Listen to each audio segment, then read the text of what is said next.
बदले हुए हालात में बिहार की राजनीति का एक ऐसा पहलू है जो सभी जानना चाहते हैं। आपको भी इस बात को जानने की उत्सुकता होगी कि नीतीश कुमार और तेजस्वी यादव के बीच में किस तरह की ट्यूनिंग चल रही है। क्या ये दोनों आगे कंटिन्यू करेंगे, 2024 में भारतीय जनता पार्टी को टक्कर देंगे, 2025 में एक बार फिर से नीतीश कुमार जो कह रहे हैं तेजस्वी यादव को मुख्यमंत्री की कुर्सी तक पहुंचाएंगे।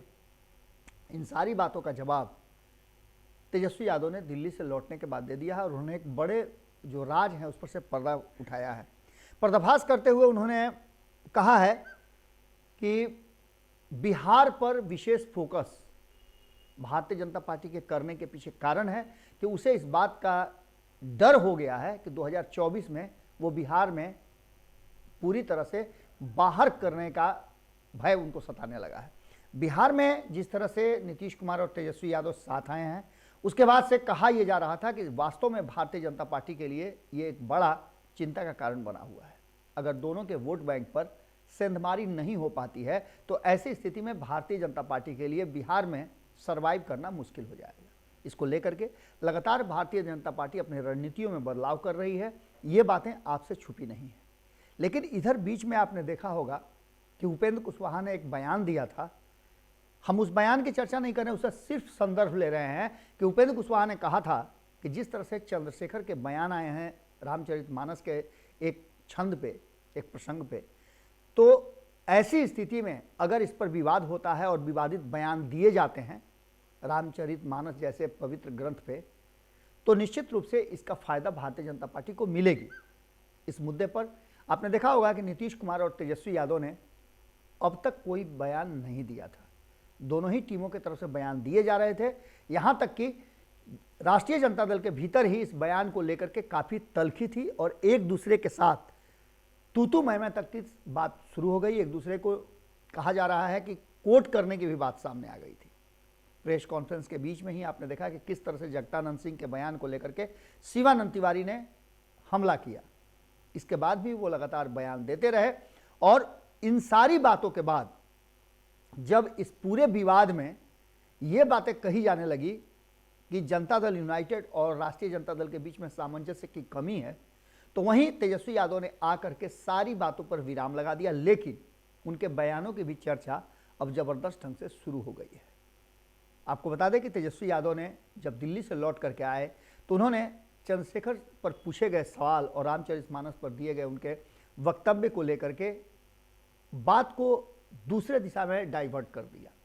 उन्होंने कहा कि इस पर चर्चा करने से अच्छा है कि आप चर्चा करें शिक्षा पर, रोजगार पर, महंगाई पर, दवाई पर, कार्रवाई पर, सुनवाई पर, लेकिन इस पर भारतीय जनता पार्टी बात नहीं करेगी।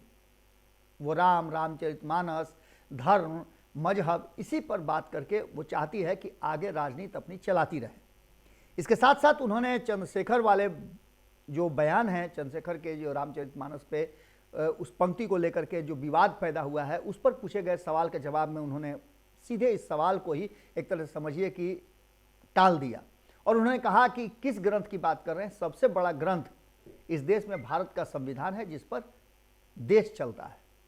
इसका सीधा मतलब है कि चंद्रशेखर के बयान पर जो लगातार हमला हो रहा था तेजस्वी यादव पर कि तेजस्वी यादव इस पर कार्रवाई करेंगे नहीं करेंगे, उसका जवाब उन्होंने दे दिया है और इस पर किसी भी तरह का कोई अब आगे बातचीत नहीं होगी, ये बात तेजस्वी यादव ने साफ कर दिया है।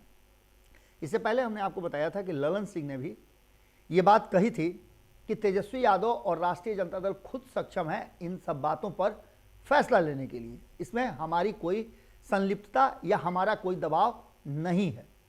लेकिन वहीं आपको बता दें कि जनता दल यूनाइटेड के और कई नेताओं ने उनके चंद्रशेखर के इस बयान को लेकर के उनको बयान वापस लेने की भी बात कही थी और यहां तक कहा था कि उन्हें उनसे इस्तीफा लेना चाहिए। इस्तीफा लेने की बात पर भारतीय जनता पार्टी भी अड़ी हुई है और भारतीय जनता पार्टी के सहयोगी कई ऐसे दल हैं जो लगातार चंद्रशेखर के इस बयान को बता रहे हैं कि विभाजनकारी है और धर्म ग्रंथों पर किया गया प्रहार है।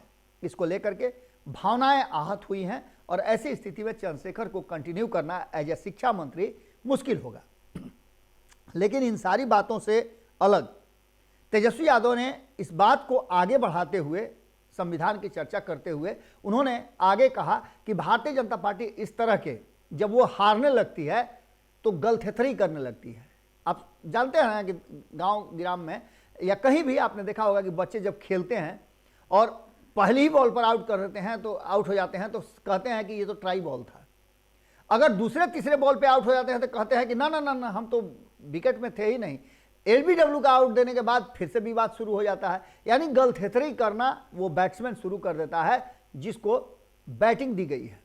जबरदस्त फील्डिंग और बॉलिंग के दम पर भारतीय जनता पार्टी को बिहार से खदेड़ने की तैयारी में लगे तेजस्वी यादव, ललन सिंह इस बात की तरफ इशारा कर रहे हैं कि कहीं ना कहीं भारतीय जनता पार्टी को इस बात का एहसास हो गया है कि 2024 में वो बिहार से पूरी तरह से गायब हो जाएगी, क्योंकि हमने जो समीकरण बनाया है उस समीकरण के साथ देश की जनता है, बिहार की जनता है। और बिहार की जनता को इस बात का एहसास हो गया है कि बिहार के पिछड़ेपन का सबसे बड़ा कारण अगर कोई है तो वो है भारतीय जनता पार्टी। पिछले 8 सालों में नीतीश कुमार भी अब कहने लगे हैं कि बिहार को उसका वाजिब हक नहीं मिल रहा है। और आपने देखा भी होगा कि बिहार को विशेष राज्य का दर्जा देने के लिए मांग लगातार उठती रही है। हाल फिलहाल में भी सदन के सत्र में ये बात ललन सिंह ने उठाया था। अब देखना दिलचस्प होगा कि जो नई टीम कहा जा रहा है कि कभी भारतीय जनता पार्टी की तरफ शिफ्ट हो रही है, कभी तेजस्वी यादव की तरफ शिफ्ट हो रही है, नीतीश कुमार और ललन सिंह उस टीम को अपने साथ रखने के लिए तैयार हैं। उस टीम में कई युवा हैं, जहां एक तरफ चिराग पासवान पर कहा जा रहा है कि दाव भारतीय जनता पार्टी लगा रही है, तो वहीं चाहे वो संतोष सुमन हो, तेजस्वी यादव हो या मुकेश सहनी हो, इन सारे लोगों पर दाव ललन सिंह लगाना चाहते हैं। देखना दिलचस्प होगा कि इस पर्दाफाश के बाद तेजस्वी यादव के बयानों को लेकर के अब आगे बात बढ़ती है या बात यही विराम ले लेती है। क्योंकि एक तरफ जहां उपेंद्र कुशवाहा और अन्य जदयू के नेताओं ने कहा है कि चंद्रशेखर का यह बयान निश्चित रूप से आहत करने वाला है, तो वहीं इस पर पूरी तरह से विराम लगाने की 3 लोगों की कोशिश ललन सिंह, नीतीश कुमार और तेजस्वी यादव कहीं ना कहीं इस बात की तरफ इशारा कर रहा है कि भारतीय जनता पार्टी के विरुद्ध इनका इंटरनल टाई अप बहुत मजबूत है। जुड़े रहेगा भारत लाइव के साथ, अगली खबर में जल्द ही मुलाकात होगी। अगर ये वीडियो पसंद आई और वह बिहार के राजनीति और बिहारियत से सरोकार रखेनी तो सब्सक्राइब बटन दबा के चैनल के सब्सक्राइब कर ली। ओजे एगो घंटी बा, ओकरा बटन दबा देला से कुल सटीक और मारक खबर रुआ मुफ्त में मिल जाई। अगर रुआ पत्रकारिता के हमनी के नया प्रयोग में सहयोग कर चाहतानी तो ज्वाइन बटन दबा दी। पेटीएम नंबर नोट कर ली 9386816700। धन्यवाद।